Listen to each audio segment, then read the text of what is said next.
ምዕራፍ 22 እንግዲህ የይሁዳ ንጉስ ኢዮስያስ በጣም የተወደደ ንጉስ ስለ ኢዮስያስ የተነገረው ቃል ራሱ አያስቀናም በጣም ነው የሚያስቀናው ስለ ኢዮስያስ የተነገረው ከሱ በፊትም ከሱ በኋላ እግዚአብሔርን እንደዚህ የፈለገ ሰው የለም እስኪባልለት ድረስ ማለት ነው በጣም የተወደደ ንጉስ ነው ኢዮስያስ ስለሱ የምንነጋገረው ኢዮስያስ እንግዲህ ትንሽ እንደው አንዳንድ ነገሮችን ስለ ኢዮስያስ አንስተን ምክንያቱም ሰፊውን ክፍል የሚይዘው ከዚህ በኋላ ኢዮስያስ ስለሆነ ስለሱ አንዳንድ ነገሮችን አንስተን ብናልፍ ጥሩ ነው ኢዮስያስ እንግዲህ እንደሰማነው ገና በ8 ዓመቱ የነገሰ እና በ16 ዓመቱ ደግሞ እግዚአብሔርን መፈለግ የጀመረ ንጉስ ነበር ቲኔጀር ነው እንግዲህ 16 ዓመት ልጆች ያላችሁ ምን ማለት እንደሆነ 16 ዓመት ልጅ መሆን ታውቁታላችሁና በ16 ዓመቱ ግን ጌታን በጣም መፈለግ እግዚአብሔርን በጣም መፈለግ የጀመረ ሰው ነው በጣም የሚገርመው ደግሞ የሕጉ መጽሐፍ አልነበረም በዛ ሰዓት እና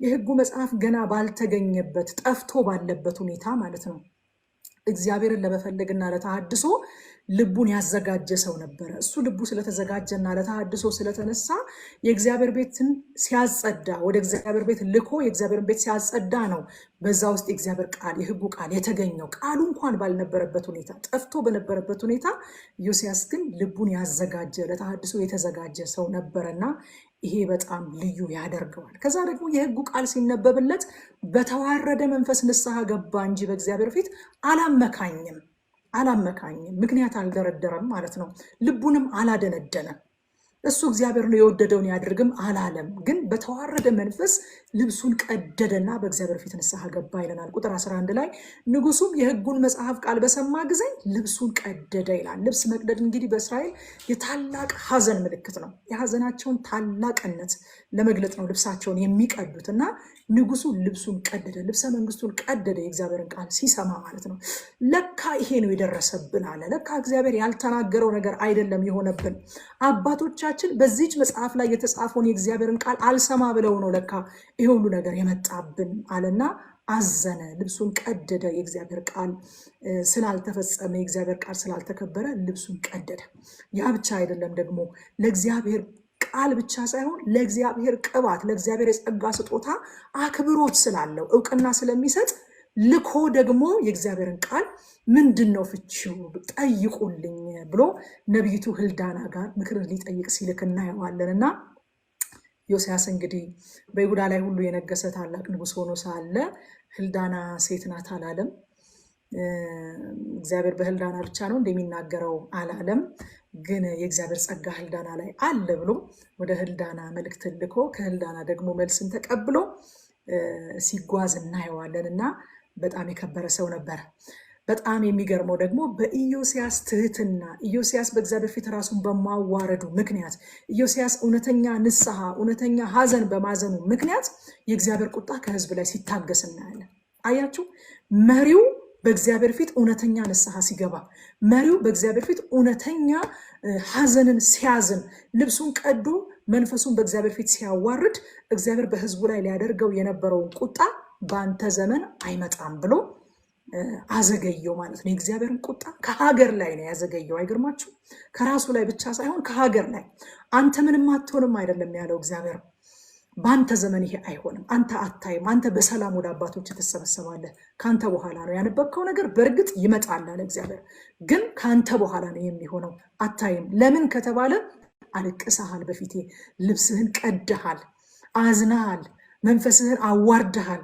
ይህንን ተመልክቻለሁኝ ለሰማኸው ቃል ልብህን ገር አድርገሃል ስለዚህ ይህ በአንተ ዘመን አይሆንም ሲለው እግዚአብሔር እንመለከታለን ማለት ነው እና በይሁዳ ብቻ ሳይሆን ደግሞ ከዛ በኋላ የማጽዳት ስራ ነው የሚሰራው እኔ እንደው ዝም ብዬ ቃላቶች ላይ ማስመር ወዳለሁኝና ቃላቶቹ ላይ ያሰመርኩባቸው ነበረ ምን እንደሚል አስወገደው አወጣው አቃጠለው አድቅቆ ትቢያ ያደረገው አፈረሰው ርኩስ አደረገው አደቀቀው ቆረጠው አቃጠለው ይሄ ሁሉ የጣዖት አምልኮና የጣዖት መሰዊያዎች ላይ ያደረገው ነገር ነው ኢዮስያስ በጣም ሰፊውን ክፍል የያዘው የዚህ ምዕራፍ ላይ ሰፊውን ክፍል የያዘው በየስፍራው እየሄደ በጣዖት አምልኮና በመሰዊያዎቹ ላይ እንደዚህ ያደርግ ነበር ይገድል ነበር ይቆርጥ ነበር ያስወግድ ነበር ያቃጥል ነበር አድቅቆ ትቢያ ያደርግ ነበር ይቆርጥ ነበር እርኩስ ያደርገው ነበር እነዚህን ያደረገ ነብይ ነው። ደግሞ በይሁዳ ብቻ ሳይሆን ተሻግሮ ሄዶ የይሁዳ ንጉስ ነው እንግዲህ እሱ ተሻግሮ ሄዶ በቤቴልና በሰማሪያ ያሉትን የናባጥ ልጅ ኢዮርብዓም ያሰራቸውን የጣዖት አምልኮ መሰዊያዎች ሰባበራቸው። ያ ብቻ ሳይሆን እግዚአብሔር ከ300 ዓመት በፊት የተናገረውን የትንቢት ቃል ፈጸመ። ታስታውሳላችሁ አይደለ? ያ ከይሁዳ የሄደው ነቢይ መሰዊያ ሆይ መሰዊያ ሆይ ብሎ ትንቢት ያመጣ በመጣበት መንገድ አትመለስ ተብያለሁኝ ያለው ያንን ትንቢት ከ300 ዓመት በኋላ የፈጸመው ኢዮስያስ ነው። መጣና የተባለውን ነገር በዛ መሰዊያ ላይ አደረገ። አስገራሚ ሰው ነው ኢዮስያስ። ያ ብቻ አይደለም፣ ደግሞ ሌላ ያደረገው ትልቅ ነገር ቀርቶ የነበረውን ተረስቶ የነበረውን የፋሲካን በዓል ከቀድሞ በበለጠ ሁኔታ እንዲከበር አደረገ። በመሳፍንቱ ዘመን ከሱ በፊት በነበሩት ጊዜ እንደዚህ ያለ ፋሲካ ተደርጎ አያውቅም፣ ከዛ በኋላም አልተደረገም ይላል እግዚአብሔር ቃል። በሚበልጥ ክብር ፋሲካ እንዲደረግ አደረገ። ፋሲካ ተረስቶ ነበረ፣ ፋሲካ ቀርቶ ነበረ። እግዚአብሔር ፋሲካን እንዲያደርጉ አስጠንቅቋቸዋል፣ ግን ፋሲካ ተረስቶ ነበረ። ያንን የመለሰ ሰው ነው ኢዮስያስ። በመጨረሻ ግን ቀጣይ ክፍሎች ላይ እንደምናየው ኢዮስያስ የሞተው ያለ ዕድሜው ወይንም ሳይሸመግል ነበረ። የሞተውም ደግሞ በስነ ምግባር ጉድለት ወይንም እግዚአብሔርን ትቶ ሌሎችን አማልክት በማምለክ ሳይሆን ኒካኡ የተናገረውን የእግዚአብሔር ቃል ችላ ብሎ ነው። አይገርማችሁም? በዘመኑ ፍጻሜ ኒካኡ ተው፣ ከኔ ጋር ያለው እግዚአብሔር ያጠፋሃል፣ እኔ ከአንተ ጋር ሰልፍ ልገጥም አይደለም የወጣሁት።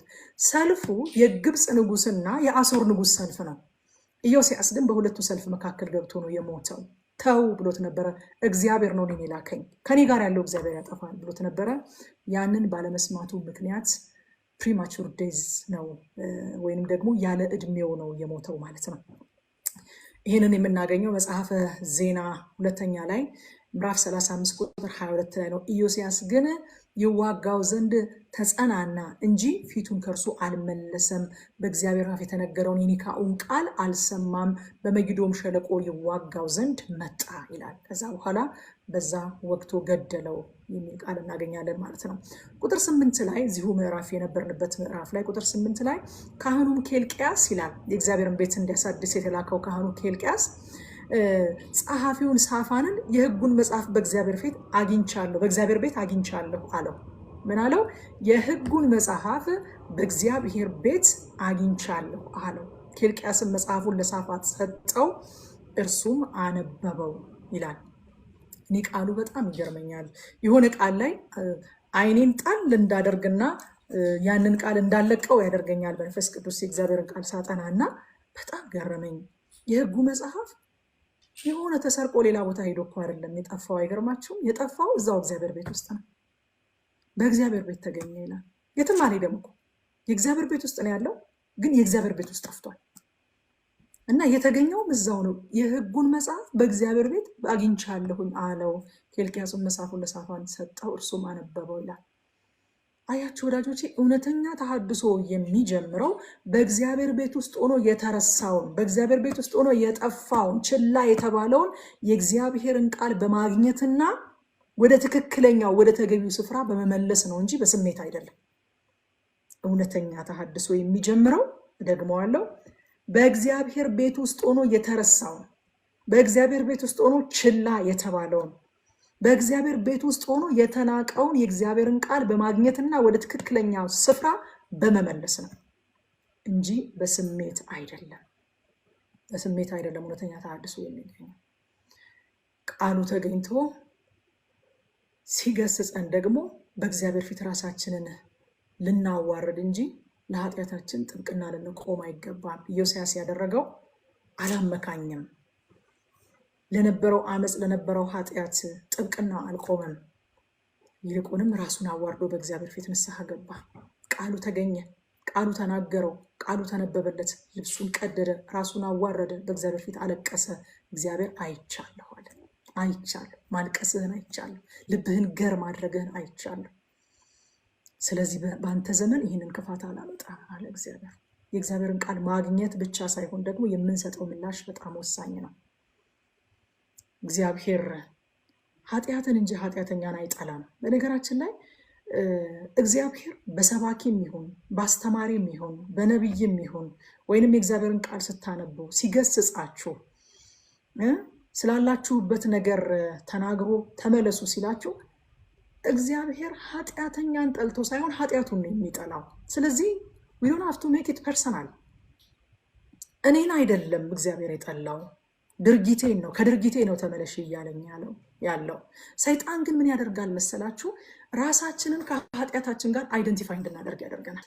ያንን ኃጢአት፣ ያንን አመፅ፣ ያንን ጥፋት እኔ ብለን እንድንይዘውና እኔ ብለን ጥብቅና እንድንቆምለት ያደርገናል። በቃ እግዚአብሔር አትዋሺ ሲለኝ እኔ ውሸታም እያለሽ ነው ነብዩ ይለኛል። ውሸታም እያለሽ ነው ሰባኪው ይለኛል። ኖ አትዋሺ ነው እያለኝ ያለው።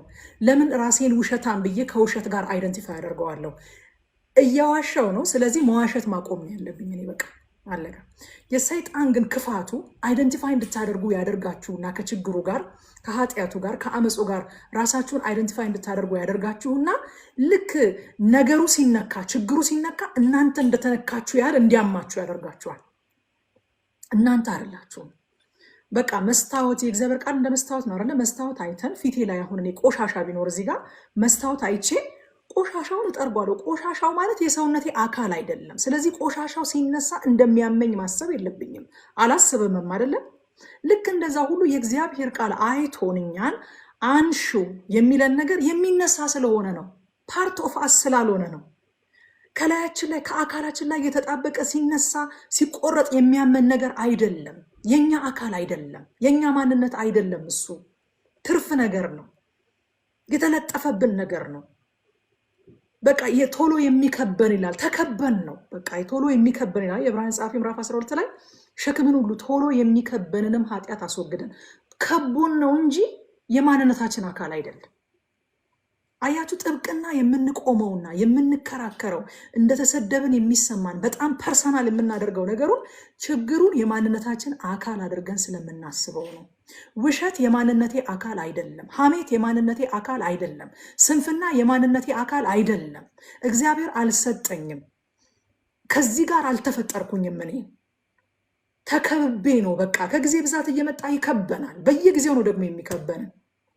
ትናንትና አራግፋኛለች ብሎ ነገ መክበቡን አያቆምም። በየጊዜው ልናራግፍ ይገባል። ቶሎ የሚከበንን ሸክም ሁሉ አስወግደን ይላል። በቃ ኢዮስያስ የተነገረውን ነገር ከዛ ነገር ጋር ራሱን አይደንቲፋይ አድርጎ እንዴት እንደዚህ ይባላለሁ ብሎ አልተቆጣም። አባቶቻችን ለካ ይህንን ቃል ባለመስማታቸው ነው የሁሉ መከራ የመጣብን።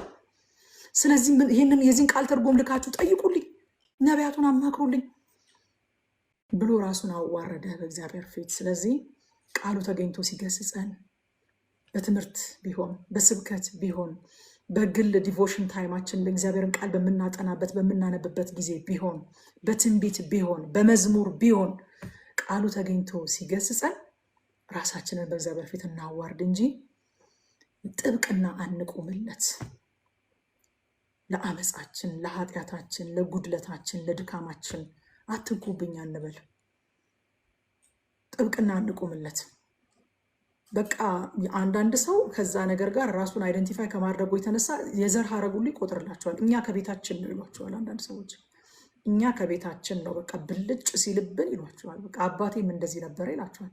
እናቴም እንደዚህ ነበረች። በቃ የሚቀየር ነገር አይደለም። ኢትስ ፓርት ኦፍ ሚ። አትምጡብኝ በዚህ ነገር። በቃ እኔ ከተነሳብኝ ይሏቸው። ምንድን ነው የሚነሳብኝ? እኔ ከተነሳብኝ እንደዚህ ነኝ ይሏቸዋል። በቃ ምንድን ነው የሚነሳብን? ስለዚህ ጥብቅና ልንቆምለት። ምንም የሚነሳብኝም ነገር የለም፣ ብልጭ የሚልብኝም ነገር የለም። ካለም የኔ አይደለም፣ ላራግፈው ነው የሚገባው፣ ላስወግደው ነው የሚገባው። ጥብቅና ልቆምለት አልችልም። አትምጡብኝ። እኔ በዚህ የሚመጣብኝ ሰው አልወድም ይሏቸው ሰው አይታችሁ አታውቁም? በቃ በዚህ የሚመጣብኝ ሰው እንደዚህ የሚለኝ ሰው አልወድም ይሏቸዋል። ቀድመው ጥብቅና ይቆሙለታል ማለት ፕሮቴክት ያደርጉታል፣ ጋርድ ያደርጉታል። የእግዚአብሔር ቃል እንዳያገኘው፣ የእግዚአብሔር ቃል ብርሃን ገብቶ እንዳይፈትሸው ስትገልጡት ነው። ይኸውላችሁ እግዚአብሔር ፈውስን የሚያመጣው ስትገልጡት ነው። እኔ በጣም ይገርመኛል። ጌታ ኢየሱስ ክርስቶስ አይታችሁ ከሆነ በምድር ላይ ሲመላለስ በሽተኞች ሰዎች ጓዳቸው ገብቶ አይደበቁም ነበር አይደለም? አይደበቁም ነበረ። ይልቁንም እንደምንም ተጋፍተው በሽታቸውን ይዘው በፊቱ መጥተው በቃ ንካ እንዳሰን ይሉት ነበረ። ድካማችንን አመፃችንን፣ ኃጢአታችንን፣ ክፋታችንን እንደዛ ነው በእግዚአብሔር ፊት ማድረግ ያለብን። በእግዚአብሔር ቃል ፊት እንደዛ ነው ገልጠን ማቅረብ ያለብን። ዳሰው ይኸው አልፈልገውም። በቃ እኔ ቁጣ አለብኝ፣ ንዴት አለብኝ፣ ቅናት አለብኝ፣ ምቀኝነት አለብኝ፣ ውሸት አለብኝ፣ አልፈልገውም። ግን ይኸው በቃልህ ብርሃን እንድታገኘኝ ይፈልጋለሁ። ይኸው በመንፈስህ ብርሃን እንዲገኝ ይፈቅዳለሁ እንድንል እግዚአብሔር ይፈልጋል እንጂ ዲፌንድ እንድናደርግ አይፈልግም። ትልቅ ዲሰፕሽን እኔ ልንገራችሁ፣ በቃ ትልቅ ዲሰፕሽን፣ የሰይጣን ሽንገላ ለድካማችን ጥብቅና እንድንቆም ማድረጉ ነው።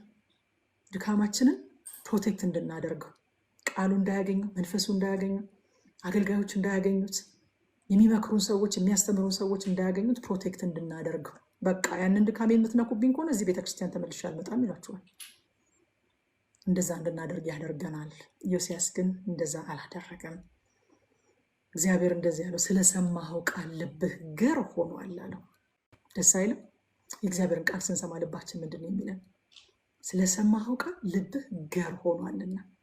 ዋው! እግዚአብሔር ያብዛልን። በእውነት የእግዚአብሔርን ቃል ስንሰማ ልባችንን ገር የምናደርግ ያደርገን እግዚአብሔር።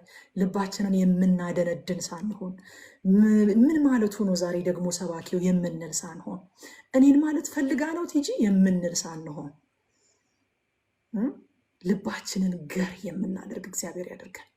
ገር የምናደርግ በቃ አያችሁ፣ ስለሰማነው የእግዚአብሔርን ቃል መስማት ብቻ አይደለም፣ ስለሰማነው ቃል ልባችን የሚሰጠው ምላሽ ከዛ በኋላ የሚሆነውን ነገር ይወስነዋል። ምላሻችን ምንድን ነው የሚመስለው? ቁጥር 20 ላይ ስለዚህም ደግሞ አለው እግዚአብሔር ወደ አባቶችህ እሰበስብሃለሁ፣ በሰላም ወደ መቃብር ትሰበሰባለህ። በዚህም ስፍራ ላይ የማመጣውን ክፉ ነገር ዓይኖችህ አያዩም። ይህንንም ለንጉሡ አወሩለት ይላል። በቃ ቃሉን ሲሰማ ልቡን ገር አደረገ። ሃሌሉያ። ስለዚህ ወዳጆቼ ከዚህ ምዕራፍ እኔ ያየሁት ዋና ሀሳብ በቤቱ ውስጥ ሆኖ ከህዝቡ ልብና እይታ የተሰወረውን የእግዚአብሔርን ቃል እንፈልግ። ልክ እኔና እናንተ በየማታው እየመጣን እዚህ ቦታ ላይ እንደምናደርገው ከውጭ እኮ አይደለም ያመጣ ነው አይደል? የእግዚአብሔርን ቃል ይህ ቃል መደርደሪያችን ላይ ነበረ፣ ስልካችን ላይ ነበረ አይደለ? በልዩ ልዩ አማራጮች ኮምፒውተራችን ላይ ነበረ። ምንድን ነው ያደረግነው ግን? ችላ ተብሎ ነበረ። ፈለግ ነው። ከመስከረም 1 ጀምረን ፈለግ ነው። አሁንም ጨምረን እንፈልገው የእግዚአብሔር ቃል።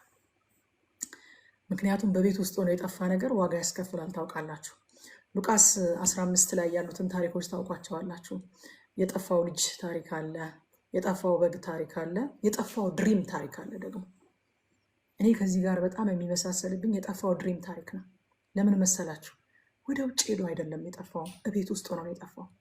እቤት ውስጥ ሆኖ የጠፋ ነገር ዋጋ ያስከፍላል። ዋጋ ያስከፍላል። ለምን መሰላችሁ? አለ እየተባለ ነው የሚጠፋው። አገኘዋለሁ እየተባለ ነው የሚጠፋው። አንደኛውን ወደ ውጭ የወጣው እኮ ወደ ውጭ ወጥቷል። እቤት ሆኖ የጠፋ ግን በጣም ዋጋ ያስከፍላል። ጠፋብኝም አትሉም። የሆነ ቦታ እኮ አስቀምጬው ነው፣ ቆይ አንድ ቀን እፈልገዋለሁ ነው የምትሉት። እቤት እንደሆነ እርግጠኛ የሆናችሁበት ግን የጠፋባችሁ ነገር ረጅም ጊዜ ቆይቶባችሁ አያውቅም። ጠፍቷል ብላችሁ አንደኛችሁን ወገባችሁን ታጥቃችሁ በሙሉ ኃይላችሁ እንዳትፈልጉት እቤት እንደሆነ ታውቃላችሁ። አደሴም ታይም ደግሞ እጃችሁ ላይ የለም፣ እየተጠቀማችሁበት አይደለም። እና ያቺ ሴት በጣም ደስ ትለኛለች።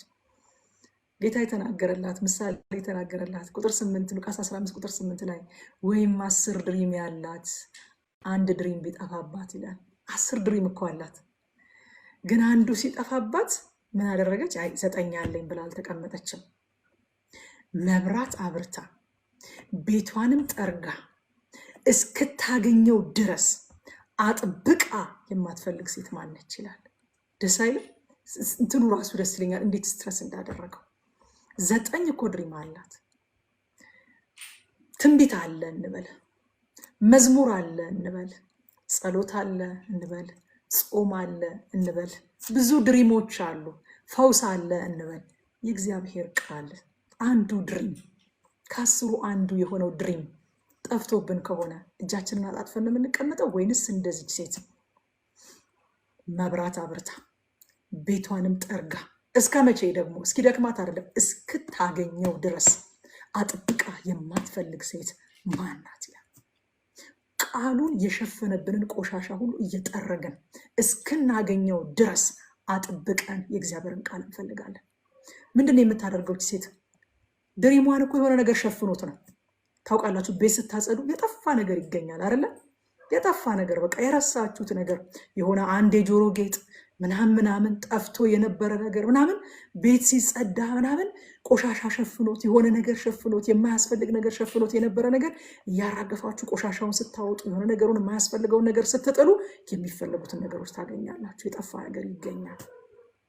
የእግዚአብሔርን ቃል የሸፈነብን ቆሻሻ የሆነ ነገር፣ ኮተት የሆነ ነገር፣ አላስፈላጊ የሆነ ነገር በጌታ በኢየሱስ ክርስቶስ ስም ይጠረግ።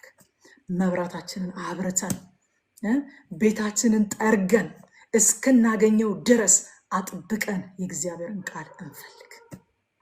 ሃሌሉያ፣ ጌታ ይመስገን። ስለዚህ ዋና ሀሳብ እኔ ከዚህ ምዕራፍ ላይ ያገኘሁት ይህንን ነው። በቤት ውስጥ ሆኖ ከህዝብ ልብ ከህዝብ እይታ የተሰወረውን የእግዚአብሔርን ቃል እንፈልግ። ቃሉን ስንፈልግ ደግሞ እንዴት አድርገን እንፈልግ? መብራታችንን እናብራ፣ መንፈስ ቅዱስን እንጠይቀው፣ ቤታችንን እንጥረግ፣ ቆሻሻውን እናስወግድ። አጥብቀን እስክናገኘው ድረስ እስኪበራልን ድረስ እንፈልግ የእግዚአብሔርን ቃል። እዛ በኋላ ምዕራፍ 23 ላይ ነው የምንገባው። ምዕራፍ 23 ይሄ ምዕራፍ 22 ላይ ብዙ የቆየሁት ስለ ኢዮስያስ ብዙ ነገሮችን ስላነሳው ነው። ምዕራፍ 23 ላይ ንጉሥ ኢዮስያስ ያመጣውን ተሐድሶ ነው የምናገኘው። ቁጥር 1 ላይ ከሁሉ አስቀድሞ የመጀመሪያ አንድ ቁጥር ያደረገው ነገር ኢዮስያስ ተሐድሶን ሲያመጣ ከሁሉ አስቀድሞ የእግዚአብሔር ቃል በህዝቡ ጆሮ እንዲነበብ አደረገ። ቁጥር 1 እርምጃው ይሄ ነው። የእግዚአብሔር ቃል በህዝቡ ጆሮ እንዲነበብ አደረገ። በቃ መስማት፣ አያችሁ፣ መጀመሪያ የሚቀድመው መስማት ነው። በሁለተኛ ደረጃ ደግሞ እሱም ህዝቡም የእግዚአብሔርን ሕግ ይጠብቁና ይታዘዙ ዘንድ በእግዚአብሔር ፊት ቃል ኪዳን አደረገ። ውሳኔ፣ የመጀመሪያው መስማት ነው። ሁለተኛው ውሳኔ። በሶስተኛ ደረጃ ደግሞ በመላው ይሁዳ እንዲሁም በቤተል በሰማሪያ ጭምር የነበሩትን ጣዖታትና የማምለኪያ ስፍራዎች ያለምንም ርኅራሄ አስወገደ። ይህ ደግሞ ማንጻት ነው። መስማት፣ መወሰን፣ ማንጻት። ምክንያቱም እውነተኛ ንስሐ መሸፋፈን ወይንም መቀናነስ ሳይሆን አሮጌውን ማጥፋት፣ አሮጌውን መግደል እና አዲስ ህይወት መጀመር ነው። ቅድም እንዳነበብኳቸው ቃሎች ማስወገድ፣ ማቃጠል፣ ቃላቶቹ ራሱ በጣም ጠንካራ ናቸው። እውነተኛ ንስሐ እንደዛ ነው የሚያደርገው። ሰሙ የእግዚአብሔርን ቃል፣ ወሰኑ፣ ኪዳን አደረጉ፣ ከዛ ደግሞ አነጹ ዙሪያቸውን ማለት ነው። ቆላስይስ ምዕራፍ 3 ቁጥር 5 እንደዚህ ይላል ሐዋርያው ጳውሎስ፣ እንግዲህ በምድር ያሉትን ብልቶቻችሁን ቀንሱ አይደለም ያለው፣ አድክሙ ምናምን አይደለም ያለው፣ ግደሉ። እነዚህም ዝሙትና ርኩሰት፣ ፍትወት፣ ክፉ ምኞትም ጣዖትን ማምለክ የሆነ መጎምጀት ነው ይላል። ከዛ በአራተኛ ደረጃ ምንድን ያደረገው? ከ300 ዓመት በፊት የተነገረውን የእግዚአብሔርን ቃል ሙሉ ለሙሉ ፈጸመው እንጂ አልሻረውም።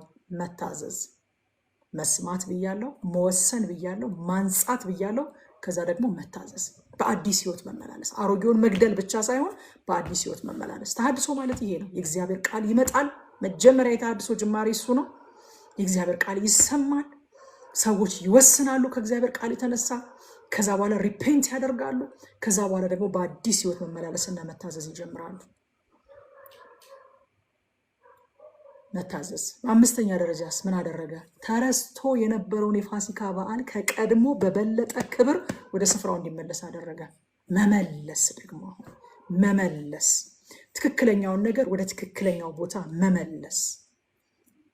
የኛ ፋሲካ ምንድን ነው? አንደኛ ቆሮንቶስ ምዕራፍ 5 ቁጥር 7 እንግዲህ ያለ እርሾ እንዳላችሁ አዲሱን ሊጥ ትሆኑ ዘንድ አሮጌውን እርሾ አስወግዱ፣ ፋሲካችን ክርስቶስ ታርዷልና ይላል። አያችሁ፣ እውነተኛ ተሐድሶ ክርስቶስን ወደ ስፍራው በመመለስ በህዝቡ ፊት ደምቆ እንዲሳል ያደርጋል። ፋሲካችን ክርስቶስ ነው። እዚህ ቦታ ላይ ፋሲካ ተረስቶ ነበረ፣ ፋሲካ ቀርቶ ነበረ። እንዳይረሳ ያለው እግዚአብሔር ማለት ነው። እንዳይረሳ ያለው ፋሲካ ተረስቶ ነበረ፣ ቀርቶ ነበረ። ኢዮስያስ ግን ሲመልሰው ከቀድሞ በበለጠ ክብር መለሰው። የህዝቡ መታሰቢያ ነው ፋሲካ። የእግዚአብሔር ማዳን፣ የእግዚአብሔር ትድግና መታሰቢያ ነው ፋሲካ። እግዚአብሔር ፋሲካ እንዲረሳ አይፈልግም። ፋሲካ የክርስቶስ ጥላ ነው። በቤተ ክርስቲያን ውስጥ ኢየሱስ እንዲረሳ አይፈልግም። ፋሲካችን ክርስቶስ እንዲረሳ አይፈልግም። ሁል ጊዜ ክራይስት ሴንተርድ እንድንሆን ይፈልጋል እግዚአብሔር።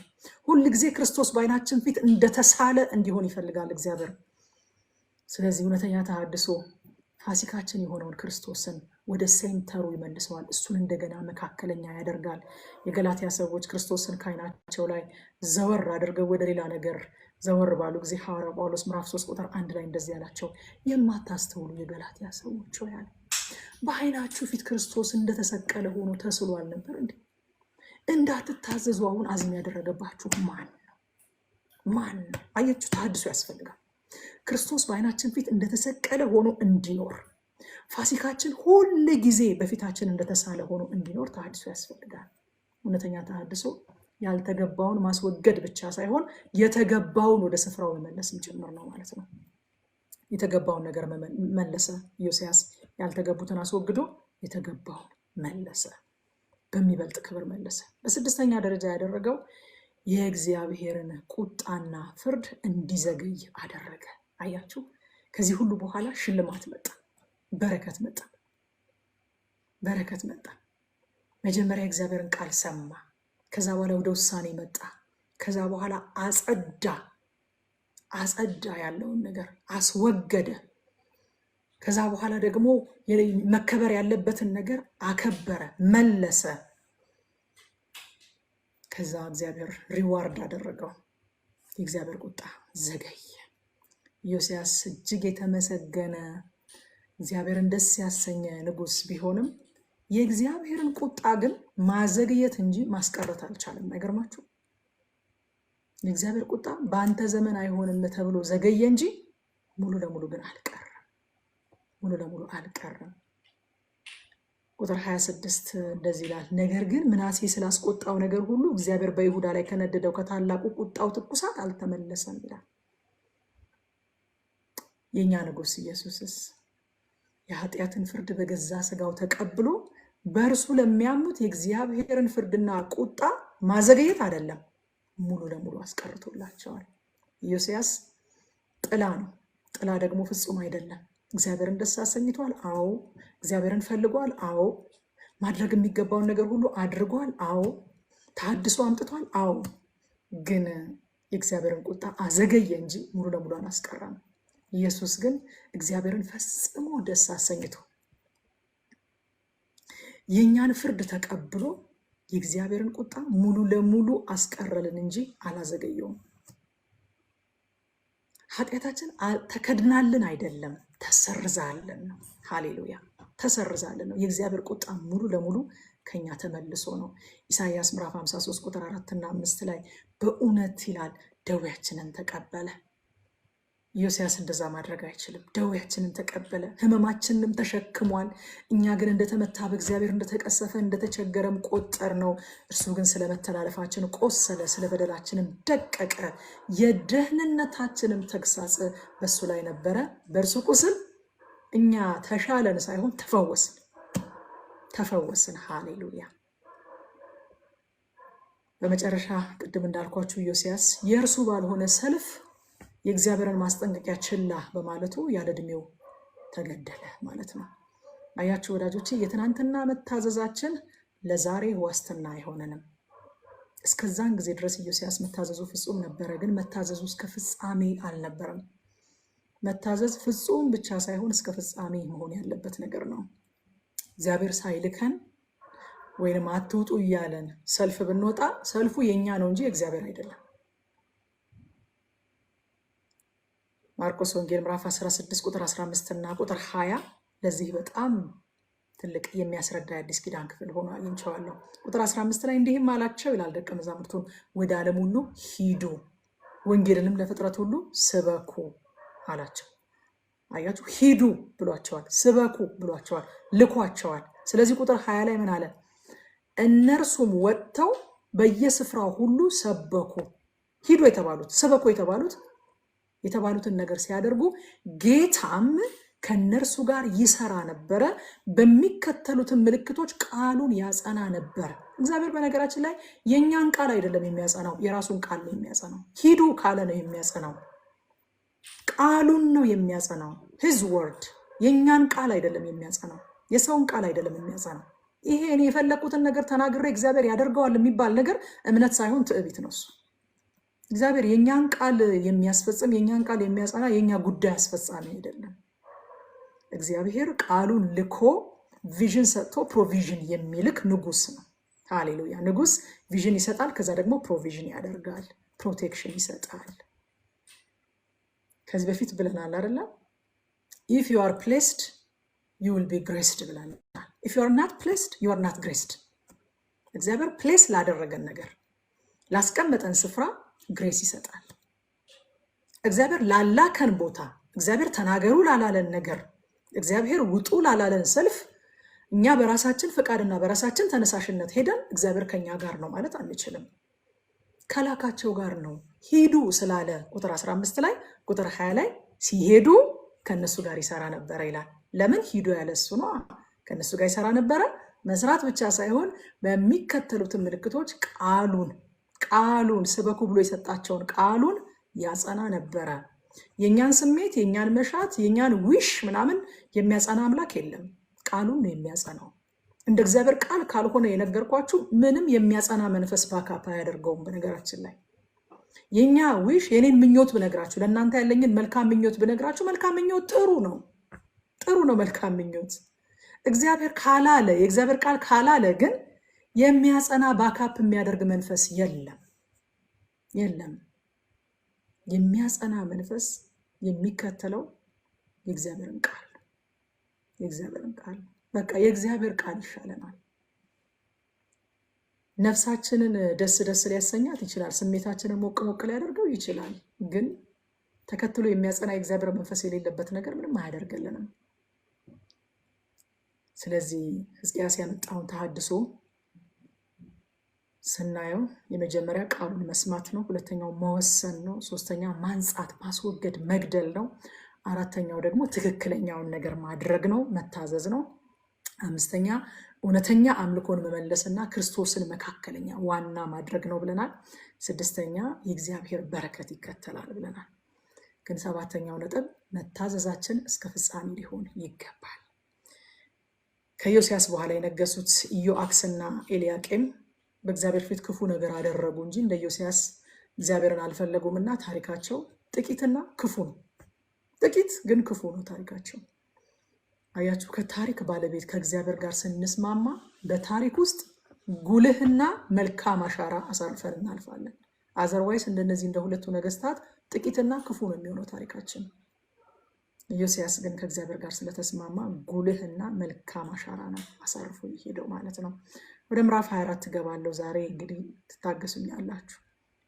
ምዕራፍ 24 በኢዮስያስ ትህትናና ታዛዥነት የዘገየ የእግዚአብሔር ቁጣና ፍርድ ሲገለጥ እናያለን። ኢዮስያስ አለፈ።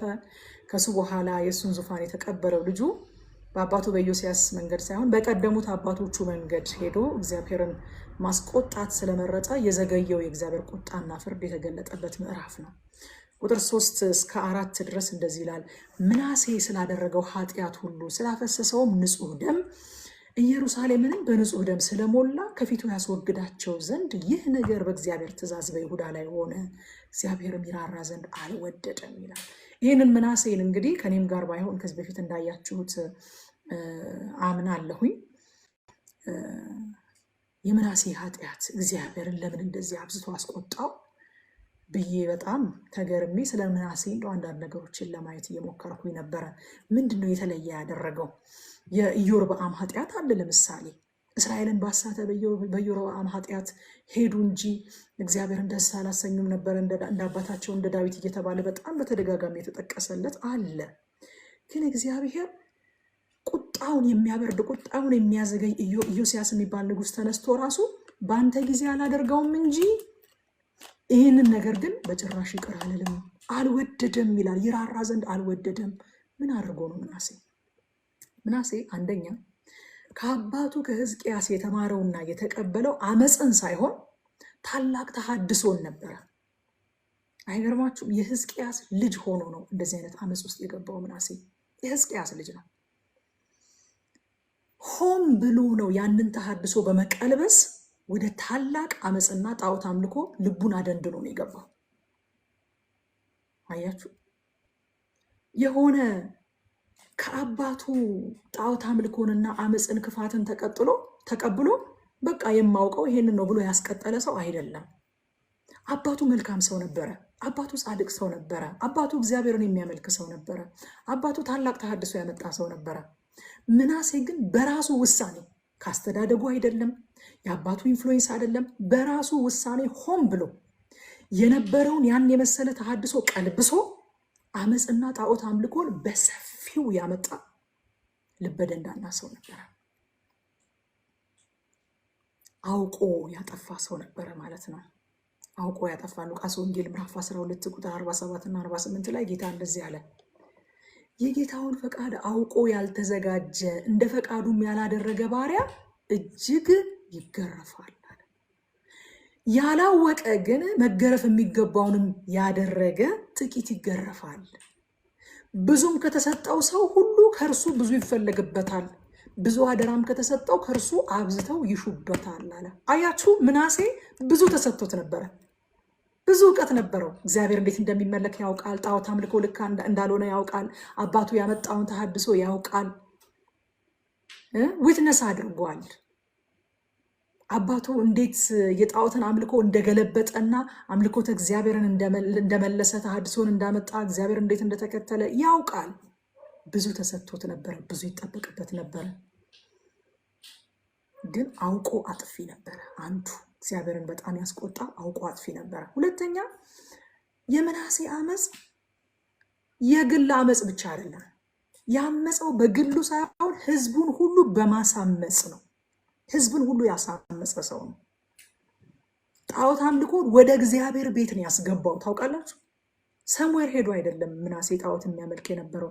በእግዚአብሔር ቤት ወለሎች ላይ 2 ጣዖታትን አምጥቶ አቆሞ ህዝቡን ሁሉ አሳምጾ በኢንስቲትዩሽን ደረጃ ነው ያቋቋመው ጣዖት አምልኮን ማለት ነው። ብቻውን አልነበረም ያመፀው። ብቻ አመፅን በእግዚአብሔር ፊት የበለጠ ከባድ የሚያደርጉትን ነገሮች ነው በምናሴ ህይወት እያየን ያለ ነው። አንደኛ አውቆ አጥፊነት። ሳያውቅ ያጠፋና አውቆ ያጠፋ እኩል አይደለም የሚቀጣው ብሏል ጌታ። አውቆ አጥፊነት። ሁለተኛው ደግሞ ራሳችን ጋር እንዳይቆም ሌሎችን ማነሳሳት፣ ለአመፅ፣ ለበደል፣ ለክፋት፣ ለኃጢአት ሌሎችን ማነሳሳት። ምናሴ ህዝቡን ሁሉ ነው ያነሳሳው። ህዝቡን ሁሉ ነው ያሳመፀው። ይሄ እጅግ በጣም አስከፊ ነገር ነው። አሳፍ መዝሙር 73 ላይ በጣም ልቤን ይነካኛል የተናገረው ነገር። ከፋው ኃጢአተኞች በጣም ሲለመልሙ፣ በቃ ልጆቻቸውን ሲድሩ፣ ልጆቻቸው ሲወልዱ፣ ሲዳሩ፣ እልል ሲሉ፣ ሀብታም ሲሆኑ አየና ከፋው። እንዴ እጄን በንጽህና በጽድቅ መጠበቂ ከንቱ ነው እንዴ? እነዚህ ኃጢአተኞች አፋቸውን በልዑሉ በሰማይ ባለው ላይ እያላቀቁ እንደፈለጉ እየተሳደቡ፣ ከዛ ግን ይኸው ይለመልማሉ አለ። ልጆቻቸው ያገባሉ፣ ይወልዳሉ፣ ከብቶቻቸው አይጨነግፉም።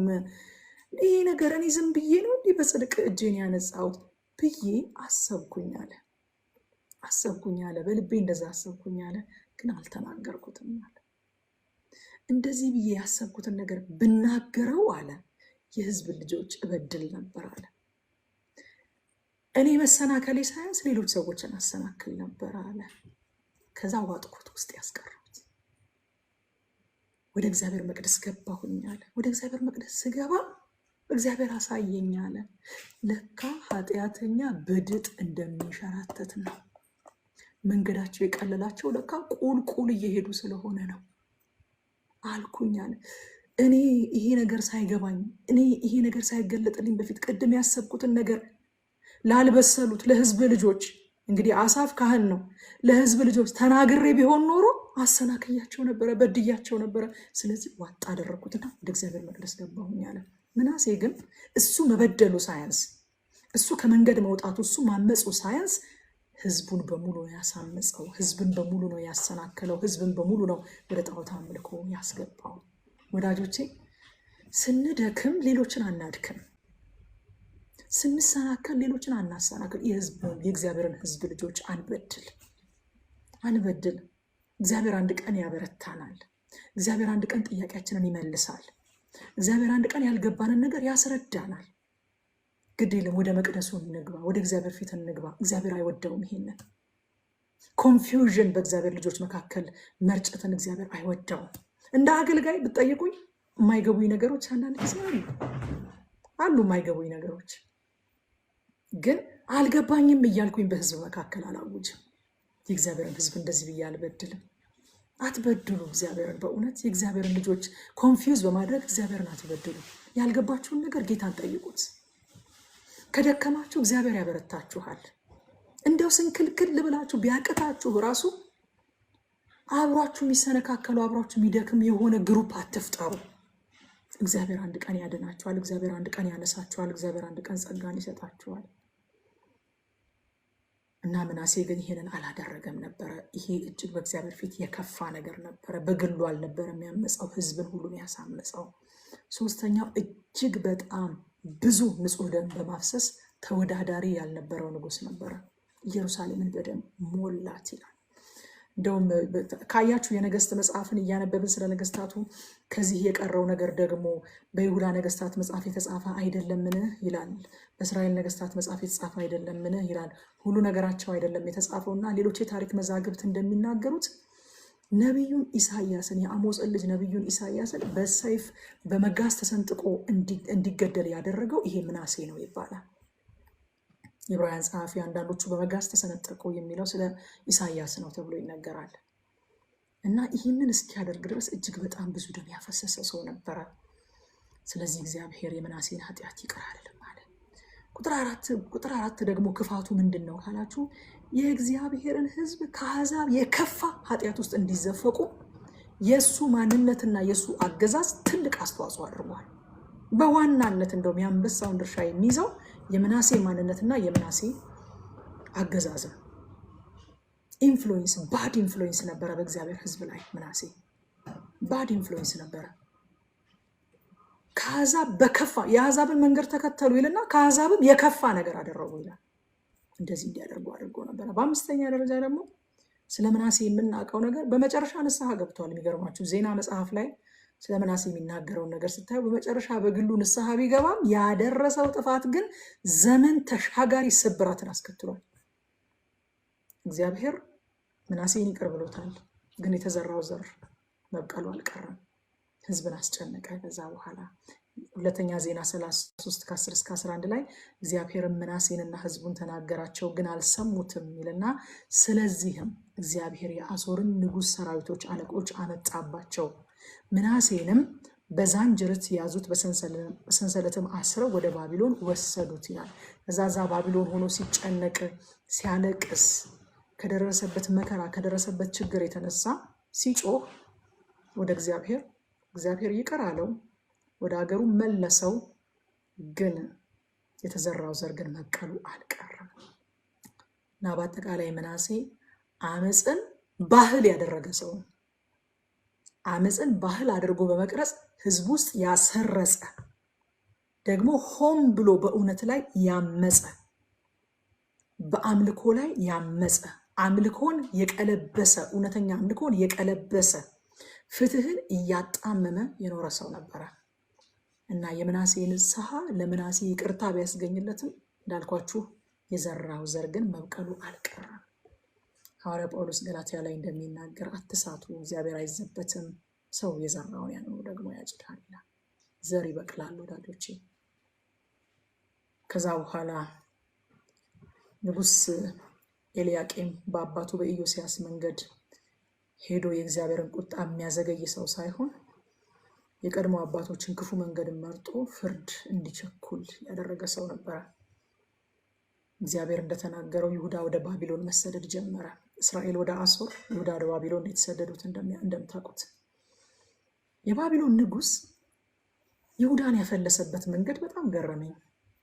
በአንድ ጊዜ አላጠፋቸውም። ኤግዚስታንሳቸውን በአንድ ጊዜ አይደለም ከምድራቸው ላይ ያጠፋው፣ ይልቁንም ቀስ በቀስ ደረጃ በደረጃ ነው ያፈለሳቸው። አወሳሰዱ ደግሞ አስቀድሞ ጥንካሬያቸውን የወሰደው። አይገርማችሁም? አለቆችን፣ ጽኑዓንን፣ ኃያላንን፣ ባለሙያዎችን፣ ሰልፍ የሚያውቁትን፣ ጥበበኞችን እነዚህን አስቀድሞ ማረከ። ሀገሩን እንዲጠብቁና ወይን እንዲተክሉ የሀገሪቱን ድሆች ብቻ አዛተዋቸው ይላል። ለውጥ ማምጣት የማይችሉትን ጥንካሬዋን የይሁዳን ጥንካሬ አስቀድሞ አፈለሰ። ዛሬም ሰይጣን እንደዛ ነው የሚያደርገው። የሰውን ህይወት ሲማርክ በአንድ ጊዜ አይደለም ሰውየውን የሚያወጣው፣ ቀስ በቀስ ደረጃ በደረጃ ነው የሚማርከው። ብርታታችንን፣ እውቀታችንን፣ ችሎታችንን፣ ቅንዓታችንን ይወስድና የራሱ መጠቀሚያ ያደርገዋል። ከዛኛ አካላችን ብቻ ለይስሙና በእግዚአብሔር ቤት ውስጥ እንዲመላለስ ያደርጋል ማለት ነው። ልባችን ውጪ ነው ያለው። ፖቴንሻላችን ውጪ ነው ኢንቨስትድ የሆነው። ታለንታችን ውጪ ነው ኢንቨስትድ የሆነው። ያለን ነገር ሁሉ ለዓለም ኢንቨስት ተደርጓል። ዓለም እየተጠቀመችበት ነው።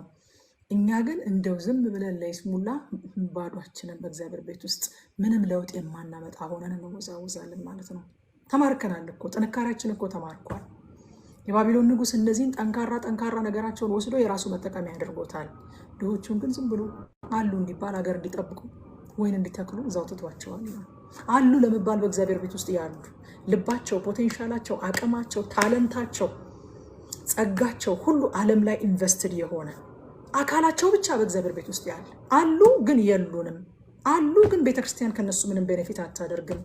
በጣም ብዙ ታለንትድ ሰዎች አሉ። ታለንታቸው ግን ቤተክርስቲያንን ቤኔፊት የሚያደርግ አይደለም። በጣም ብዙ ተማሪዎች፣ አስተማሪዎች፣ ምሁራን አሉ። ነገር ግን እውቀታቸው ቤተክርስቲያን የምትጠቀምበት አይደለም። በእግዚአብሔር ቤት ውስጥ አካላቸው ብቻ አለ። አካላቸው ብቻ።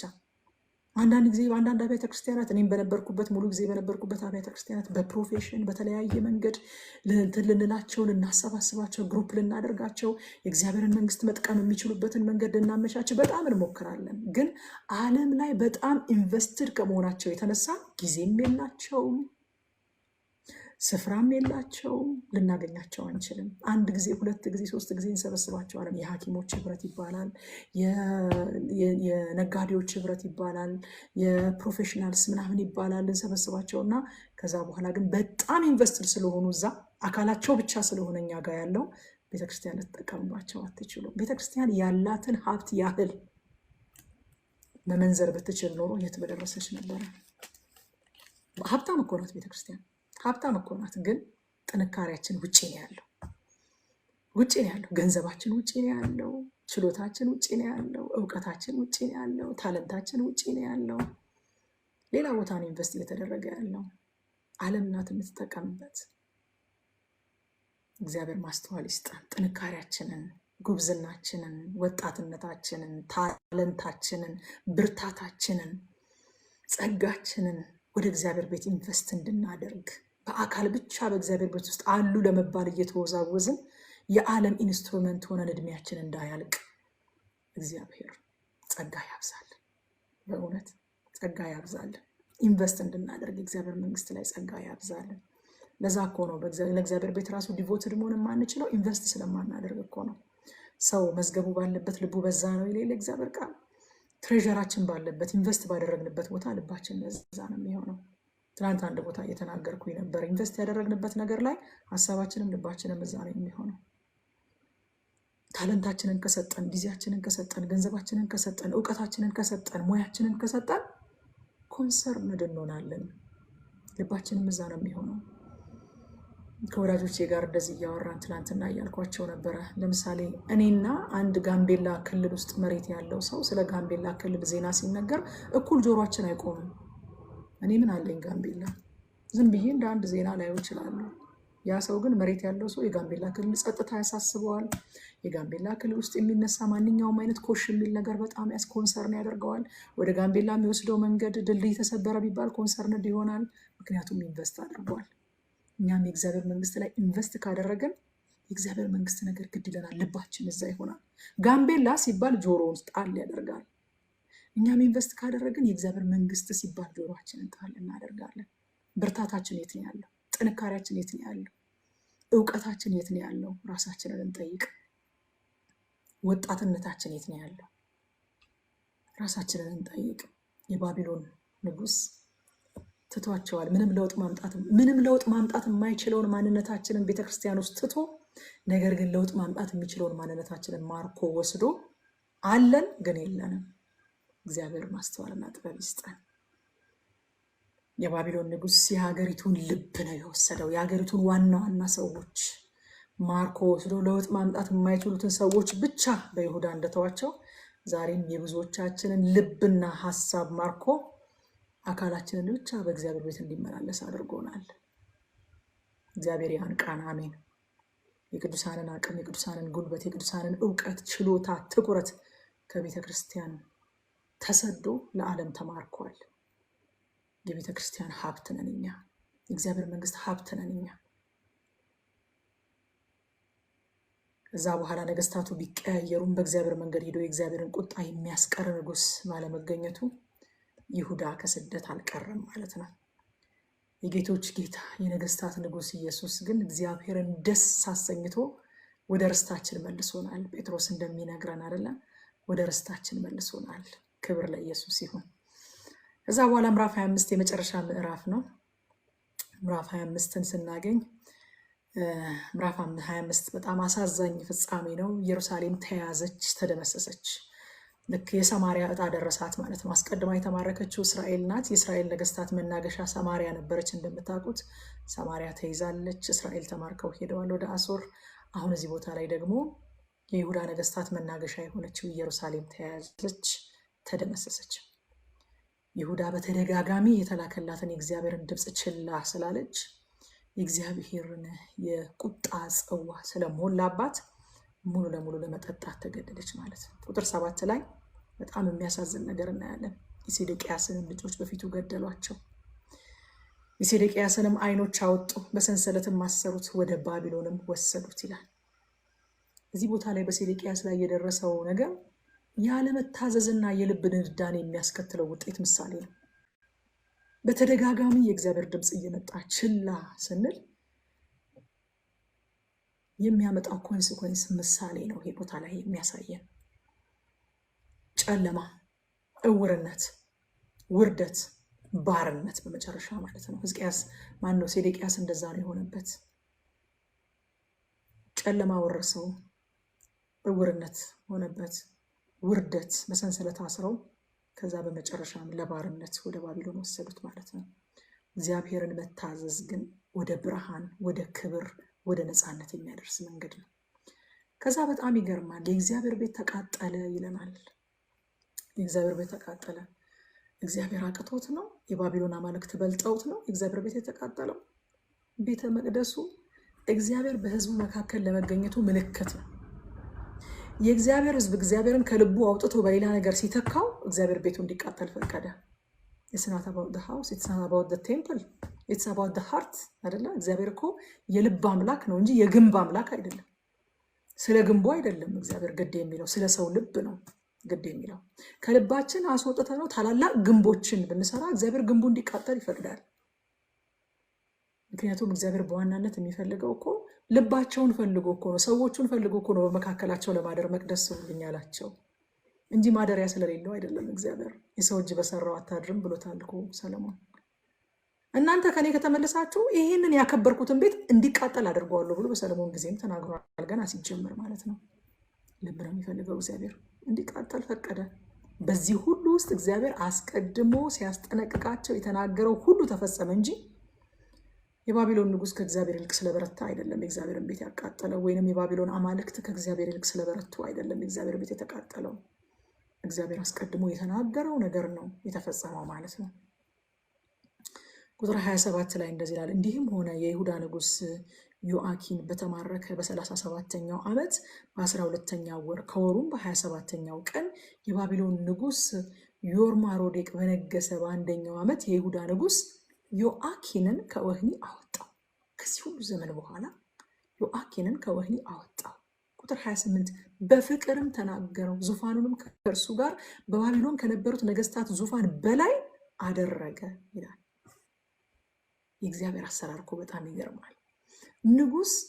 ንጉስ ዮአኪን ከዚህ ሁሉ ዓመት በኋላ በቅርብ ጊዜ በመጣው ንጉስ እንዴት ታሰበ?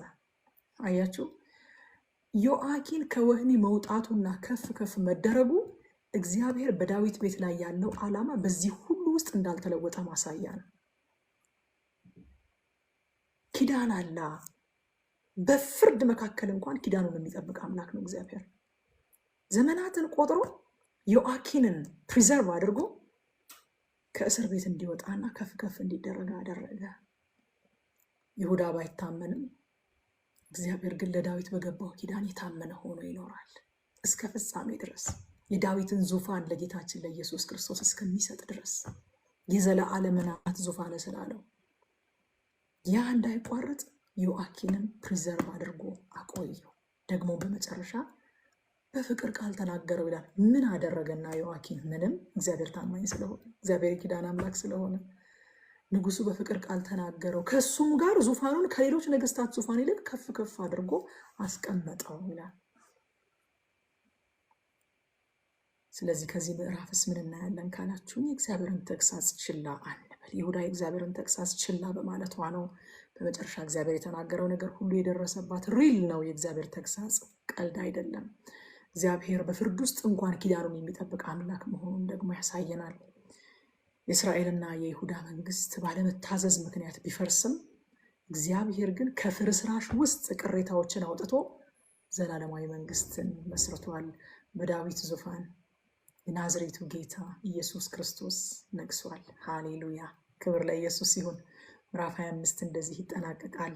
እንደው በአጠቃላይ ኮንክሉድ ስናደርገው አንደኛ ነገስትና ሁለተኛ ነገስት የእግዚአብሔር ሕዝብ ከእግዚአብሔር ይልቅ በገዛ ኃይሉና በገዛ ጥበቡ ሲታመን የሚደርስበትን ውድቀት የሚያሳይ መጽሐፍ ነው።